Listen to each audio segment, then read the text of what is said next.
Hey, everybody. Welcome to the Prep Life Podcast. This is your founder and CEO of Glam Girl Bikini, Amy Anger. And today I'm joined by two fabulous people, Coach Lee Marie Hostetter. Lee Marie, how you doing? Hi. And Jill Humphrey. We are so excited for you to be here today. Hi, thank you so much for having me. I'm really excited for the opportunity. Yeah. So I know you have a extensive past on competing and so we definitely want to get into that. But first, can you share with the listeners where you are located and kind of what you do for a living and anything about family, all that Sure. background stuff? So I live in Lake Stevens, Washington, which is about 35, 40 miles north of Seattle. And I have this great little lake view. I live with my husband and my two pit bulls. Both of my kids are college age now. So my son is in San Francisco studying mechanical engineering, and my daughter is here in Washington, close enough for me to visit. So, a little bit about my family life. I am the founder and CEO of Sola CBD. So, I have a CBD company where since 2018, I've been making products for people and pets, everything from bath bombs and bath soaks and soaps to capsules, tinctures, gummies. And then recently, we started adding some functional mushroom products and non-psychedelic microdose products. And we just got our Mood Magic microdose mushroom product on Amazon, which is a really big step for us. So, Nice. And how many locations do you have? 3 retail locations. Okay. And you're on Amazon. That's Yeah, awesome. one of my locations is in a major mall. And Okay. it's really exciting to be next to some national retailers so people get this brand recognition and we're able to communicate with a lot of people that normally wouldn't even be exposed to CBD. So it really opens up some really cool conversations. Yes. And you are an IFBB Pro. I am, yes. I am a Bikini Pro, Masters Bikini Pro. I got my pro card in 2021, and last season was my second pro season. Okay. So what competition did you earn pro status at? So it was 2021 NPC Universe, and they had it in Charleston because it was COVID times. Oh, yeah. Okay.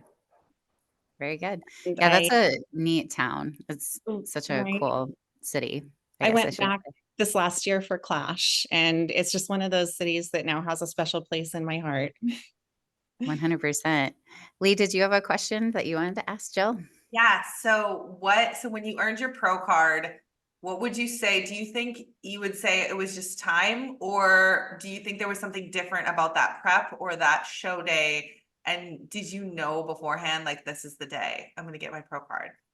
So I had taken 10 years away from competing and decided in 2020 that I was going to compete again.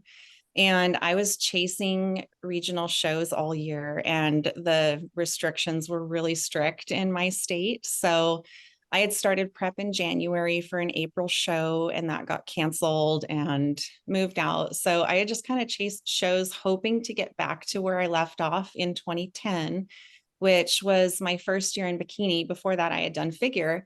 And I placed top 5 at my first national show. So I was like, if I could just get back to where I was, that would be huge.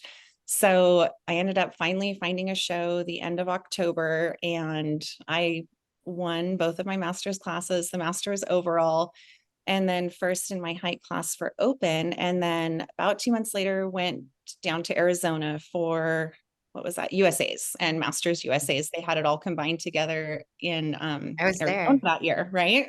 Yeah. So I took first in my 35 and over class. I took second in my 40 and over, and I took third in open. So I knew I was really close after that. That was like, okay, you deserve to be here. You got what it takes. Sandy told me just a little more glute. So got back to the drawing board, worked really hard, and then came back the following July. I don't know if I went into it expecting it because I mean, you know how it is at these national shows, everyone's amazing. I mean, there's not a disappointing physique out there. So I was just actually kind of surprised. I felt really calm. I felt like I'd won because of all I had done to get there, that I was a little bit surprised when I got it, but also just ecstatic at the same time. Amazing. And Yeah, it was that's incredible. 35 and 40. So it was like the double pro card, which was pretty Wow. cool. Yeah. I don't even That's remember awesome. if I placed an open, but at that point it didn't even matter. It's crazy. What height class were you at Masters USA's that year in December? Always the tallest class. I'm 5'8", Okay. so yeah. Okay, I was in G. I competed there Oh my that same gosh. year, and then the next day I coached an athlete in the Open. Oh my goodness. So that's such a small world. Right. There's a lot of people now. Celeste, I did her podcast not that Mhm. long ago, and we were at the same show. There's quite a few people I've now USA. connected with, including a pro I competed with in Charleston. And we saw each other and we're like, I know you. Went back and found our stage photos, and there we were. She was the short class winner, and I was the tall class winner. So Oh my we gosh, that's had so awesome. fluctuations between us. Very cool. So since your pro win or your pro card win, how many pro shows have you done? Because you said you're in your second year, if Yeah. I heard you So correctly. my pro debut season, I did 4 shows. And then this past season, I did 8 shows. Woo, that's a year. Do you have any questions around that, Lee Marie? Wow. Okay. So doing 8 shows in a season, Uh-huh. how do you maintain muscle mass dieting that much? And like, do you take a lot of time off the gym? Are you one of those people that doesn't really need a deload? I know you mentioned Sandy saying that you needed to add more muscle on your glutes. How do you Mhm. keep up that muscle doing that many shows? Part of it is I've just been lifting for so long. The muscle that I do have is pretty dense. Mhm. I don't grow the fastest in the glutes. I actually maintain pretty tight with my improvement season without a lot of effort. I'll just say I'm blessed with my metabolism. But I've also worked hard to get it there because there were phases of my life where I didn't eat a ton. Um, but I think just sorry, can you phrase that where we were going with that? Oh, just trying to keep up Oh, with yeah. Okay. shows in peak weeks, and do you deload, things like that? So not much with the deload, although you do kind of end up with this natural deload around show and peak week and all of that. So it just depends on how close the shows were together. I actually do really well when my shows are clustered. I can just kind of go back to back to back.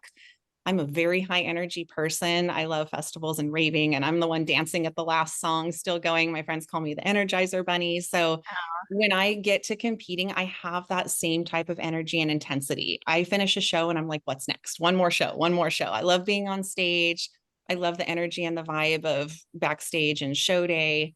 I've since I thought about getting back into the sport and observed Ashley Kaltwasser and how much she competed, there was a piece of me that was like, God, that would be so fun. I would love to compete a lot and see a lot of places and have the experiences, get in front of a bunch of judges. But again, you kind of don't know what your body can take until you push it to that and see what it can take. So we just kept rolling into shows, and there's little things that I wanted to tweak and change every time. I brought a pretty consistent physique with just minor changes each show. And I was able to talk to Sandy after my season. And she even commented on how I was able to maintain show to show, because she did see me three three weekends, but I think it was over the course of 4 weeks that she was head Oh, judge wow. at my show. So she was able to see it that, yeah, I actually did that. And then my 1 week off during those 4 shows, I did a 3-day festival weekend. So it felt like another peak week almost. Ah, do you Um, the type that likes to go out after shows? Like oh what's yeah, yeah.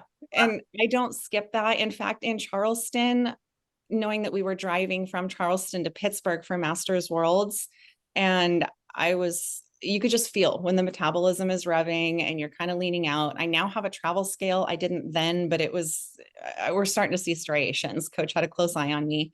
Mhm. And I went out to sushi, and then I had a piece of carrot cake. It's like sometimes you're on rice cakes or low carbs, and then other times you're literally eating sushi and carrot cake. It's not fair, but it's how it is sometimes.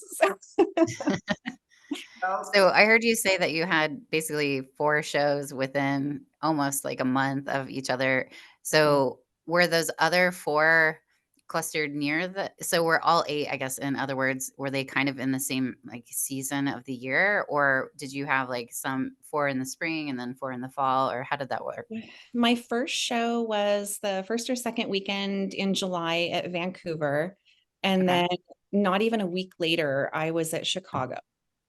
Okay. And then let's see what came after Chicago. Then it was Tahoe, And then there was that weekend for the festival, and then it was Clash, and then it was Masters Worlds, and then it was Sasquatch, and then it was Legion. So my last show was October 8th. So from July to October, I was in prep, stage lean. Wow. Yeah. Yeah. Well, it sounds like you got some kind of like refeeds and reprieves, like maybe some Yeah. diet breaks within there as Yeah. well. So, how are your placements? Amazing. So first season, I was super happy. I came out with my pro debut at Masters Worlds and I placed fifth. And there were so many people there. It was just that feeling of, you made it to the pro league, but can you make it in the pro league? So to Mhm. get that top 5 placing just felt so good because there were girls that had just come off of a top 5 placing at Chicago the week before that Yeah. year who didn't even place top 5. So I was already placing ahead of people that I had admired for years who were top placing pros. So that was a super exciting feeling. So let's see, Absolutely. I had 2 fifth places and 2 third places my first pro season. And then this past season, I came out at Vancouver, I took third, and then Chicago first, um, Tahoe third, and then Clash first, Masters Worlds first, Sasquatch first, and Legion third. So I Incredible. did better than last year. And yeah, it's one of those sports where we get super competitive. We want to win, but to beat your own placings in the past and have those little measurable places of self-improvement make it super rewarding. Yeah, and so were those all in masters, or do you ever compete in open as a Oh, I pro? do compete in open, but I've yet to crack the top 10. No, I take that back. I cracked the top 10, but it was a smaller show. Like I technically placed higher in a bigger show out of sheer number of competitors, but I've Okay. only cracked the top 10 in open once. So I do Okay. keep doing it. I mean, I love the stage time. Yeah. I love practice. And it's kind of cool to see your physique in a lineup next to the open girls and be able to see, actually, I don't have that far to go. There's not a massive margin separating us, just a little bit more here or there. So I'm going to keep Yeah. doing it. Good. And are you 40 plus? Are you doing 40 plus with Yeah. those placements, or are some of them 35? Or is it they're The all 40? Tahoe was the only one that was 35. There's not a lot of 35 Okay. and over shows, but yeah, that one was. Okay. Yeah, Lee, did you have a question around So that?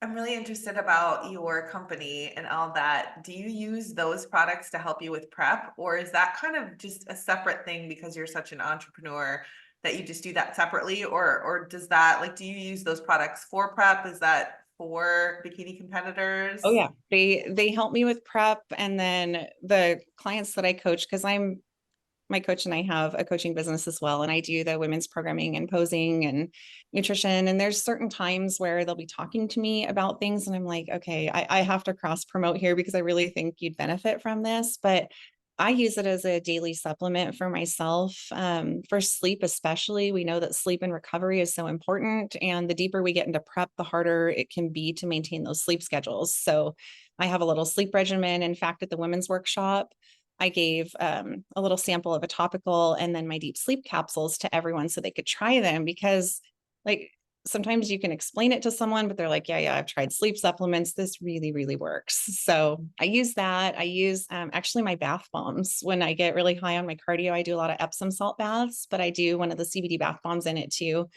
Just part of my weekly self-care ritual, makes it feel really good. I've got marathon runners that come in and buy those by Mhm. the stack because they help so much with post-run recovery.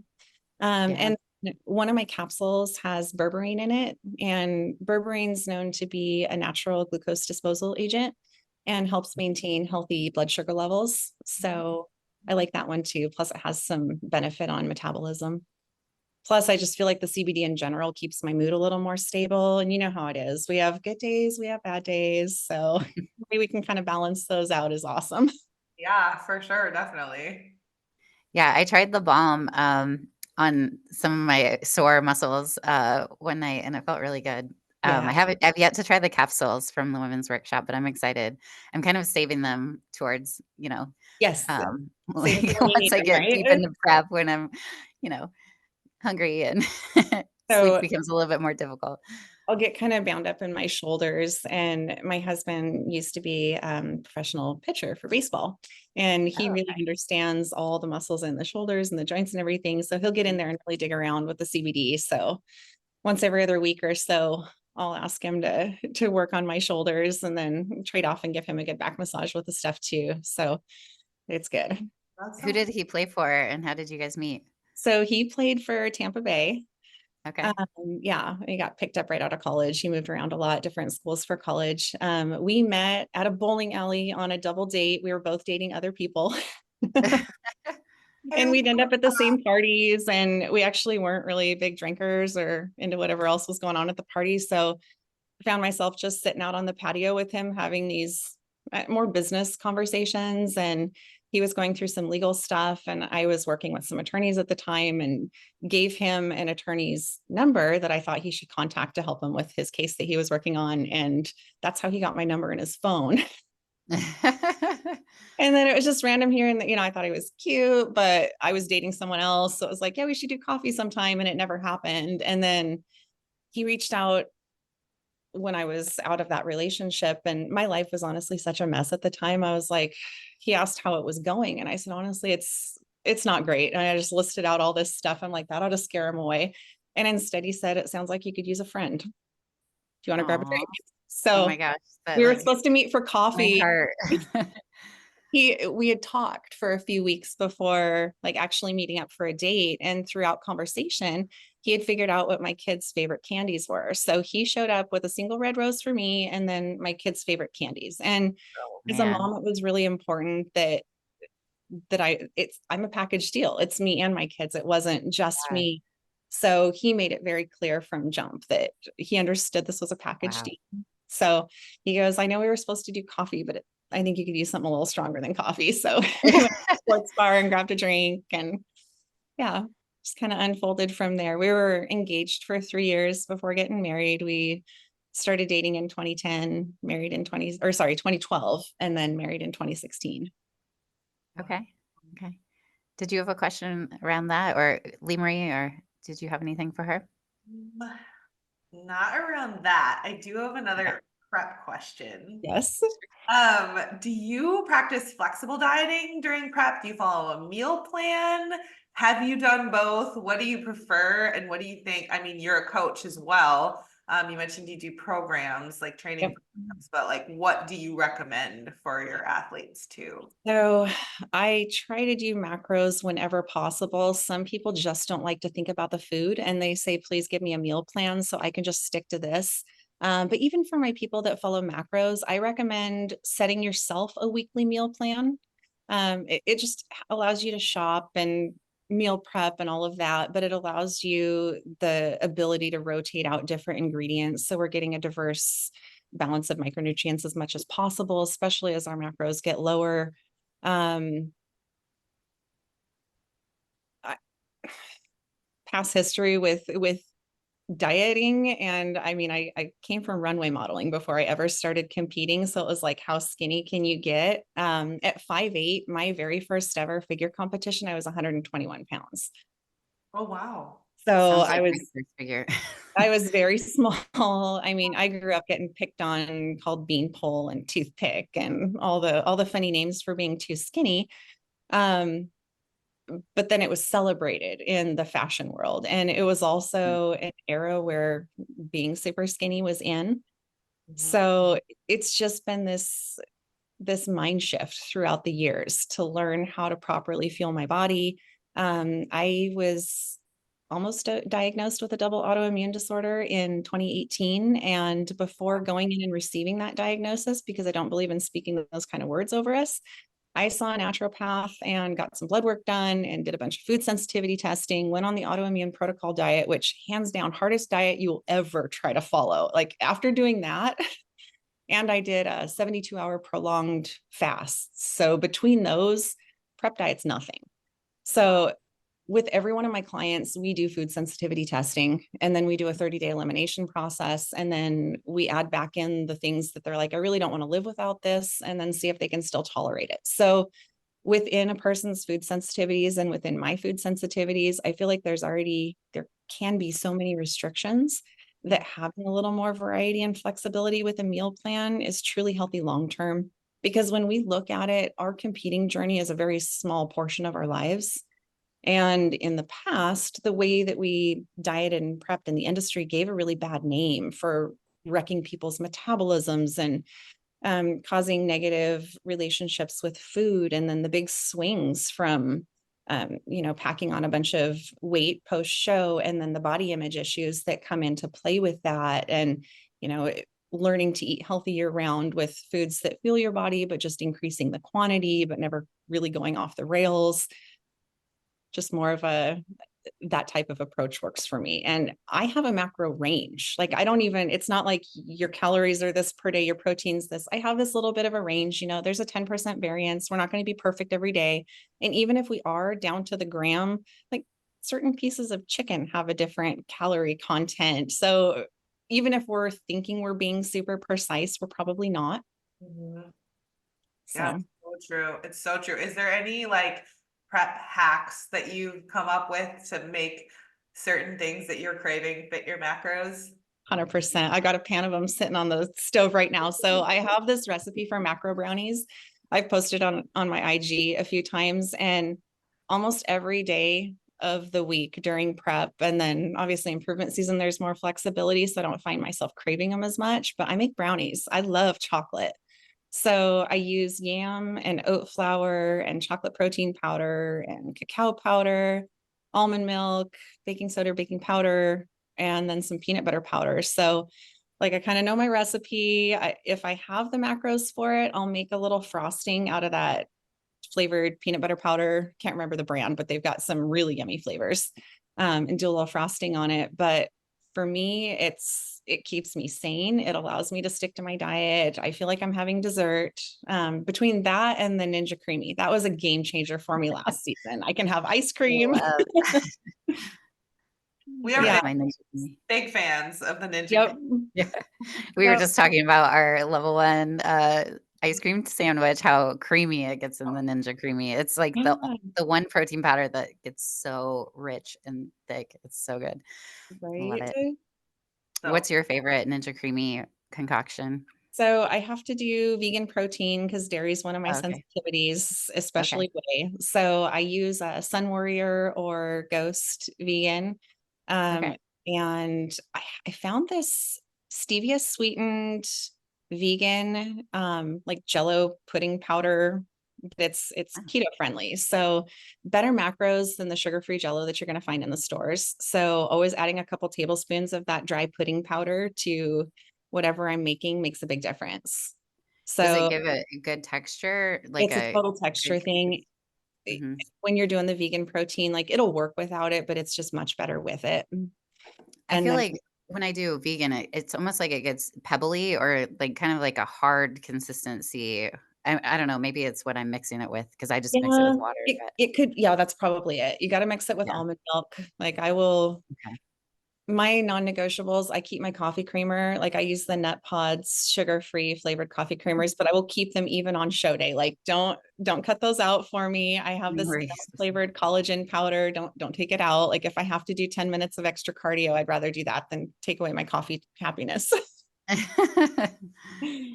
Lee Marie is a big creamer person.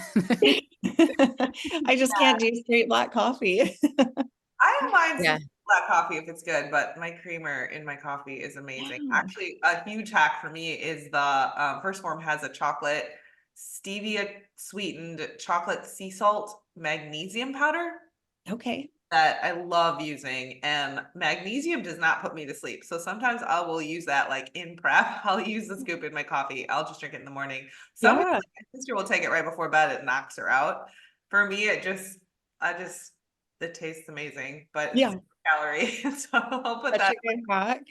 I have the chocolate and the chocolate mint and the chai LMNT electrolyte drinks, and I'll drink them hot sometimes because Ah, it's like you're having a hot chocolate, but not. So, Yep. yum. Yeah, one of my hacks is I have one of those frothers that I got off of Amazon, and if you use the Blue Diamond almond milk it will make a foam that is so creamy and thick. And I just put it right before we got on in my decaf coffee. And so it's like a almond milk latte and it's so fluffy and good. But anyway, Yum. So we yeah, digress. sometimes just having coffee and my little slice of brownie, and I don't feel like I'm on prep. Yeah, that's awesome. So as far as your journey, so kind of lead us into what inspired your, jump back into, prep, other than you had mentioned that you wanted to kind of beat your top 5 Yeah. in figure that you had gotten previously in like 2010, or That was actually was that? bikini. I did Oh, that figure was in Bikini. until 2008. I took Okay. 2009 off, but in my last figure season, like I was to the point where I was winning my height class regionally and missing the overall by 1 point, like 3 consecutive shows. Oh, wow. And in my mind, I don't know if this was really the way it was at the time, but you didn't go to nationals unless you could win a regional overall. So that's where I Mhm. was. Well, like I can never win the regional overall. And they always said it's so hard for the tall girls to get it, compact muscles, just play better on stage. The bikini division was new. 2009 was the first year of it. And honestly, it was a joke. Like we made fun of it. It was for the people that didn't work out, for the people that couldn't take their diet serious. It was just a glorified Hawaiian tropic bikini contest, really. So 2000, well, And that actually, was in oh, go ahead. Washington Yeah. State? Yeah. Okay. Yeah, because I think when it first came about, I think it depended on what state you're in, because I know in Indiana, they were very strict about it not being like any like cat calls or like anything that was like, it was very, our chairman was very like regimented about it being very, like people would get kicked off the stage. I saw 2 people get kicked off the stage. They weren't For allowed to being be too on the stage. ratchet. Yeah. What's that? For being too ratchet. Yeah, one didn't had, like, a suit that was too revealing, Oh my God. um, and then another one was, like, bending over or something, so he basically just, like, yanked him off the stage, like, told him to get off, like, So have the my expediter pull him right off. Yeah, because he's like, "We're not gonna this is gonna be a professional thing." But I think I listened to your podcast with Celeste, and you were talking about how it was kind of sexualized a little bit in your Oh state. yeah. Is that They right? they actually had the bikini division walk through the audience. Like picture casino and you've got the stage at the front and they split us into 2 groups and they have us walk around the edge and then walk down the middle aisle. And you're right, we're being catcalled and hooting and hollering. And then they introduced their special guest judges, which were from the company Zip Fizz, a couple of the higher ups. And these were the same local judges that had judged the Miss Brownston Fit like a calendar model search, bikini Yeah. search, which I did that one too, but it was yeah, that was more like this is my modeling stuff, and that was to stay in shape for competing. Right, I right. could do it in the off season and not Mhm. really have to do anything but show up and do okay at these. I also did ring girl stuff, which was a lot of fun. But again, like I saw the two as very separate and it wasn't professional and you weren't taken seriously backstage. So I had a couple judges come up to me and tell me that they were trying to move the direction of the bikini division into a more professional, more respected thing.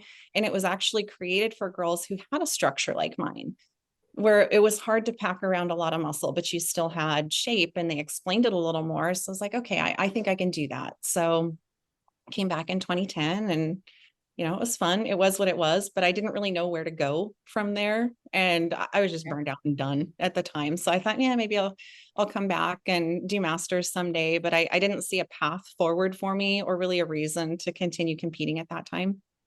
Okay. But 2020, when I decided to come back, my business was under 2 years old. My first retail shop, which was the only retail shop at that time, was brand new and super slow. And I would sit there every single day just wishing for customers to come in. And like I had gone a couple of years without taking a paycheck. And there was just this, I had forgotten what it felt like to win. Like I needed something that felt like success because when I looked at this just massive undertaking in front of me of like launching a business from the ground up and getting it to a place where it was thriving, I needed something to break the time into more manageable goals. So before I had the CBD company, my husband and I had a smoothie shop inside an LA Fitness.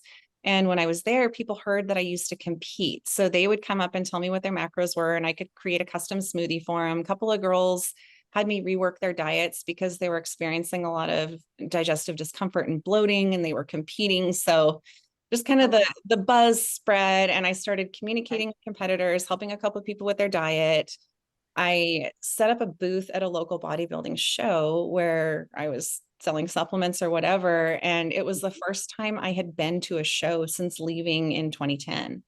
And Lots changed. it was the smell of the spray tan or the Protan that got me. I think I was like, Isn't that like the best? Protan and yams. I was like, I missed this. And I saw what was on stage. I was like, hey, I'm not that far off. Like, I think I could do this. Very cool. So tell me more about that, because I was in the same boat. My first 2 years in business, I didn't take a paycheck either. Kind of talk to female entrepreneurs that are out there that are trying to make it happen. I mean, what are some things that kept you going during that time, and how did it go from that to what you have now, where you have several locations and Amazon store and all of that? Well, progress and growth is never linear. So Yeah. I'm in a slump right now, but again, like the end is in sight. We've just had a lot of hardship the end of fourth quarter, and then with the economy struggling like it is, everyone's gas and grocery prices are through the roof right now. So people are budgeting more than they have in the past, and it's really taken a hit on the retail shops. But Hmm. I've been in business for self since 2008, and I've tried a lot of different things. And you learn something different with every one of them. But similar to going through all the different preps we have, there's these core principles of showing up every day, um, lists Hmm. and organization, understanding your strengths and weaknesses, and not being afraid to outsource the things that you're not good at. One of the most rewarding things for me as a business owner is putting the right people in place that can do a task better than I ever could. Because with almost all of the companies I've started, at one point I did everything from the cleaning of the toilets and the sweeping of the floors and the packaging and the heat sealing of everything I've done. So I know what I'm expecting of my people. I don't just give out orders and demands. I roll up my sleeves and get to work with them. I think leading and setting a good example really helps too, but having that hands-on approach to know how long a task takes. So you're realistic in your Hmm. expectations of your people, and you're not setting unrealistic timelines, but you're also properly managing your labor flow so that you're not wasting money. So Yeah. Love that. Lee, did you have a question for her? Trying to think. I love all that. How do you manage all of that and prep at the same time? Do you time block? Is it more delegating things when you're in prep? Do you find that you have less mental capacity to do your business when you're in the middle of a prep? Or is yes. it just your routine all year round?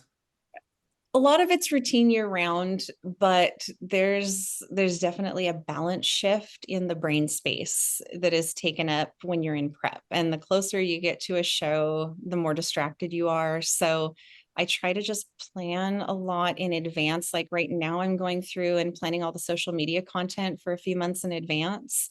And so some of those tools, so I don't have to do the detailed work that has margin for error, because I'm a little ADD when I'm on prep, and you're all over the place. So you're hungry and you're trying to focus on a task and you can't. And so making sure that I'm getting stuff done ahead of time. But I guess I'm just a multitasker.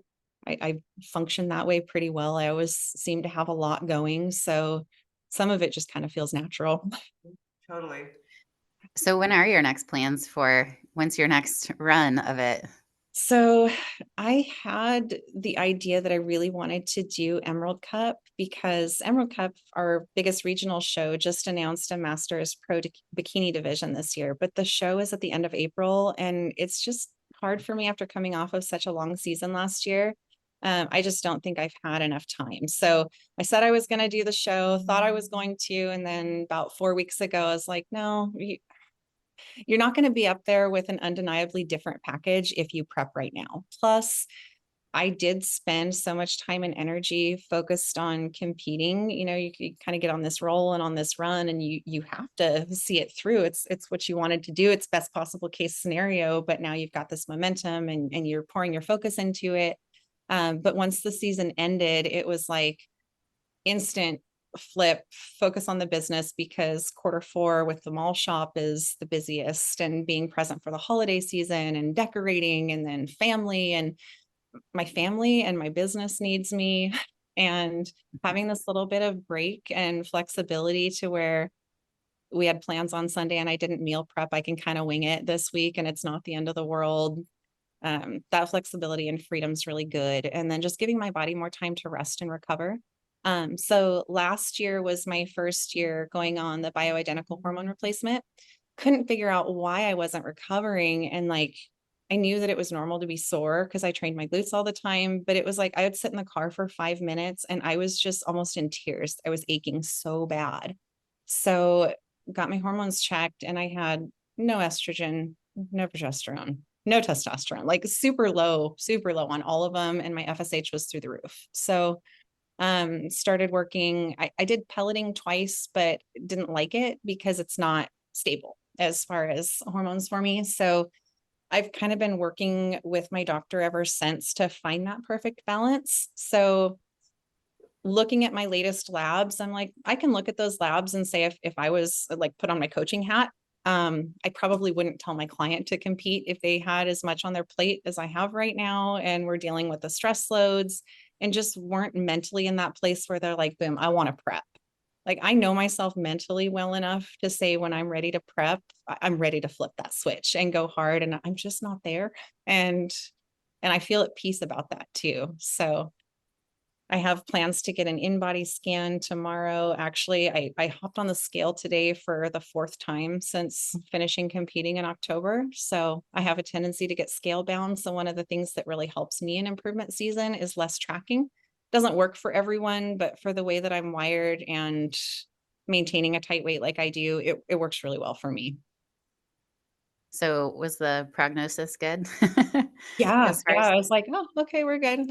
So my lowest stage weight this season was 131. My highest was probably 134, and I'm 142 now. So, yeah. you know, it's a 2 pounds a month or something like that, 10 pounds or so from stage weight. So it's even tighter than I did last year. And last season, when I tracked my improvement season, I was weighing weekly and I was hyper focused on it. I was tracking all my improvement season macros and I was tracking every workout. Just the mental freedom from not tracking every workout has been really good for me this year. And it's like I'm finally to that point where I trust my body that I don't have to see it on a spreadsheet to know that I'm making the growth, because I go in and I do the same things. It's not like there's a ton of variety in my training at this point. So Yeah. trusting the process and being a little more flexible with it feels good. So within that like 10-year hiatus, did you continue to lift weights throughout that time Not pretty much. consistently? Not Not much? no, no. Um, in fact, it was a 2017 trip that my husband and I did for our 1 year anniversary to Mexico. And we went on this zip line excursion into the cenotes. And there was a professional photographer that was snapping pictures of us. And I saw a picture of me from behind and it seriously bummed me out. I was like straight Aw. up and down narrow, like little twig arms, no butt. It was just like this flat butt. And I was like, "Oh, I don't like how I look. I'm just looking kind of skinny and shapeless," and started looking into like butt implants and BBLs and stuff. I'm like, well, I don't have enough body fat for the BBL. And then I started reading about the implants and I was horrified. I was like, that's so risky and dangerous and so much margin for error. So I bought a booty band and I just started working. So Good for you. booty band transitioned into the gym and one thing led to the other, but that was kind of it. I didn't like my physique anymore and I wanted to add some shape to it. So the doctor that did my Botox at the time told me that the secret to a youthful appearance, and this goes for your body head to toe, keep the skin off the bone. So we can do that physically by adding muscle. So he's like, picture a woman that's old and frail, and it's just like the skin draped over a skeleton, whereas youthful bodies have this nice plump muscle underneath and a little healthy layer of body fat. That really resonated with me and just kind of reinforced the journey that I was on to add some muscle for size. Yeah. Wow. Love Do you that. mind if we kind of go into the side of with a masters competitor that's a pro? There's some promoters that charge for that, and it just feels like such a wrong thing in terms of just once you're pro, you should be able to use that as a career and things. The shows that you did you win prize money when you won first? And I mean, is it is it a point where it's more of just something to enhance your life where you kind of break even if you do win, like with all the travel? I mean, kind of paint a picture for us, like as a masters competitor, what that looks like as a pro. Yeah. So some shows pay for top three. So third Okay. place you might get $300. Some shows only pay for the top one. So it just kind of depends show to show. Mhm. Um, some of them are lucrative. Like some of these promoters actually have pretty decent cash prizes. So, $1,000 or $1,500 could be a first place prize for you. And like Clash, they paid the entry fee to Masters Worlds as well for the first place win. Okay. And I was already going to that one. So that held value to it as well. I do appreciate the promoters that don't charge because they're it shows us respect. I think we worked just as hard to get here, and Yeah. the reasoning doesn't make any sense to me that, oh, they're established and they can afford it. Well, I don't know about you, but I mean, my kids got more expensive as they got older, not cheaper. Like I have more bills, not less than I had when I was in my 20s. So Yeah. again, like we're all human beings. We all diet hard and train hard and work on our posing, and the stage is the great equalizer. Like we're all up there competing against each other. Nobody's asking how much we bench, what do we weigh. They're literally just comparing our physiques on show days. So from an entry standpoint, I would like to see them treat our finances the same way as they treat our physiques on stage. Okay. Yeah. Did you have any questions around that, Lee Marie? Or Interesting. I didn't know there was a difference between like masters pros and the open as far as that goes. Yeah.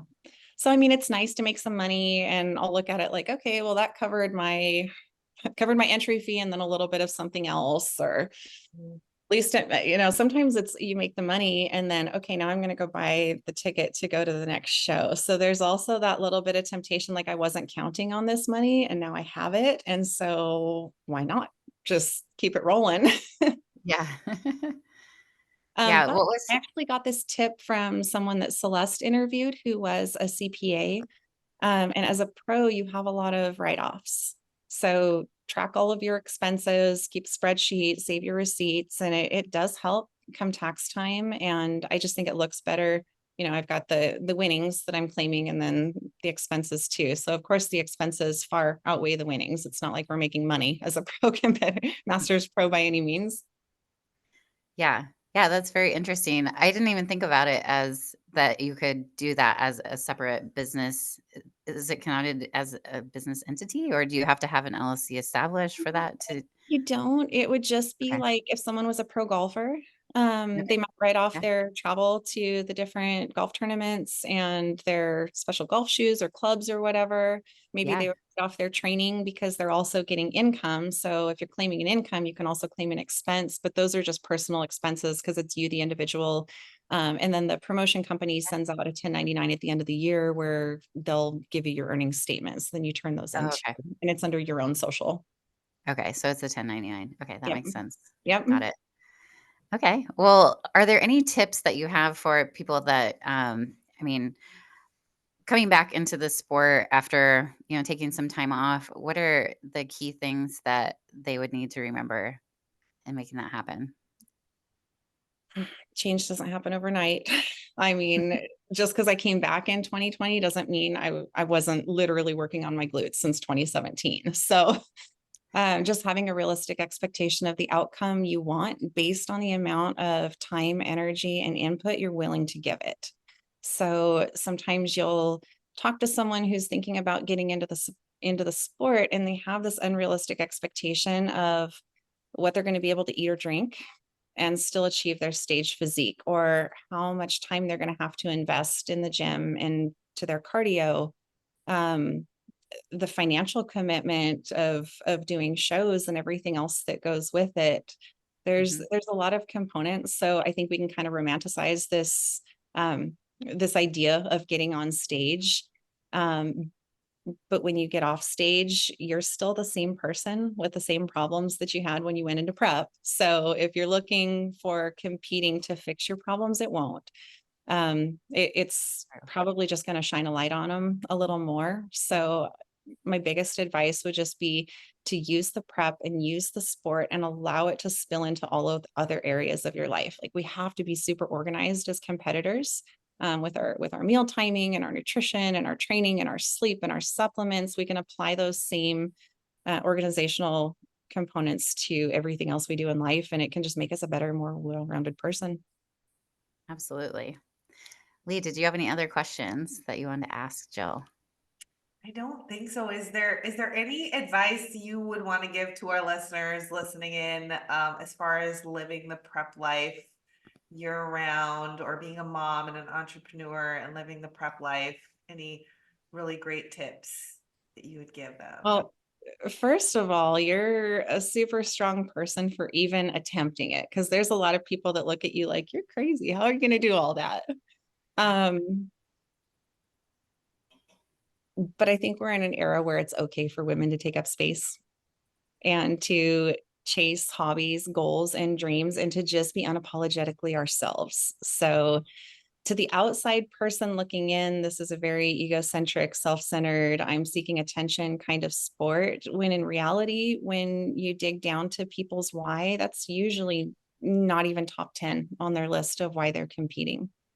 So, um, being able to communicate your why effectively with people, being very strong in your convictions and your commitment to what you're doing, but also having a healthy and respectful way of communicating that with others. That's not shutting them out of your life because they don't understand, but is maybe just trying to find that common ground and explain why you do what you do. And I think if you're effective in explaining your why to people, others are going to find motivation and inspiration from that. And you're going to find that you're inspiring people that you had no clue were even watching you. Love it. So, is there anything that we didn't ask you that you wanted to share before we kind of sign off from this amazing, so many nuggets of good information that you've given us? Um, so my advice is just to everyone is, at every opportunity that you have, be kind. So at my very first ever show, when I was in figure, I had no clue what I was doing.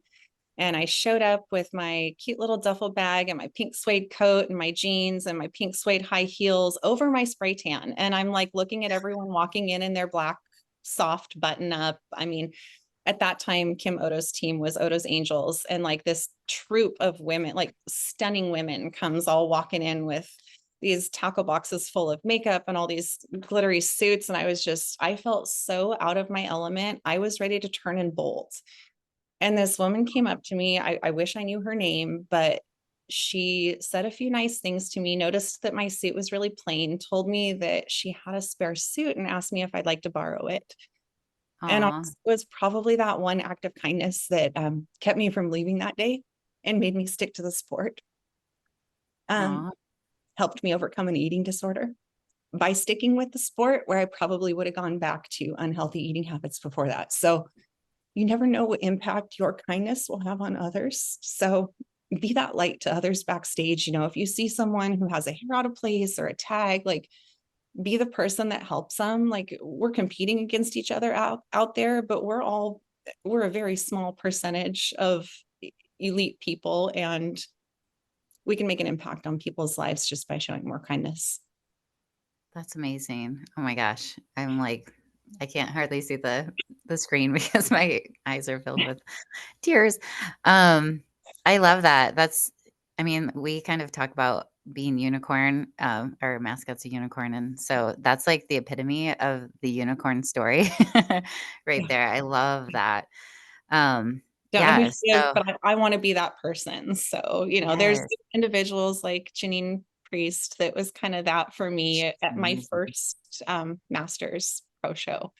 I So love there was Janine. someone We've else had her on the podcast. she's sweet. There was someone else I'd gone up to and I was just starstruck and I introduced myself to them and they were so snooty and rude to me. I was like, Oh, it's not what I expected. Because, you follow them online and you think they're this certain personality. And then in reality, maybe they're not, or maybe they're just stressed and having a bad day and you took it wrong. But to those people that do offer that warmth and that kindness, like it just opens this door where you can bond and make these beautiful friendships. And that's just the side benefit of this sport, meeting all the amazing people. I 100% agree. That's the main thing that draws me to this sport is just the amazing people that I meet. Doing Right. this. It's just amazing. So, yeah, well, thank you so much for being on. And if our listeners wanted to, which I'm sure they will, want to give you some love and tell you how much they appreciated this episode, how can they, what's your Instagram handle so they can tag you on their story and maybe reach out if they wanted to of your many ventures that you have. Yes, no, please find me on Instagram. I'm at Jilly the Buff Bean with an underscore under each one of those words. Love So it. yeah, follow me. I'd love to follow you back and watch your journey too.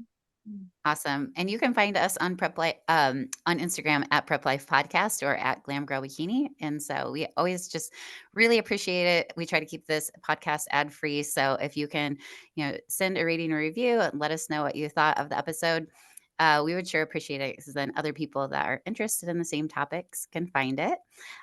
So thank you so much, Jill, for being on today. We really, really appreciate you. And this is Amy Anger, founder and CEO of Glam Girl Bikini, signing off with my co-host, Lee Marie Hossetter. Thanks for listening, guys.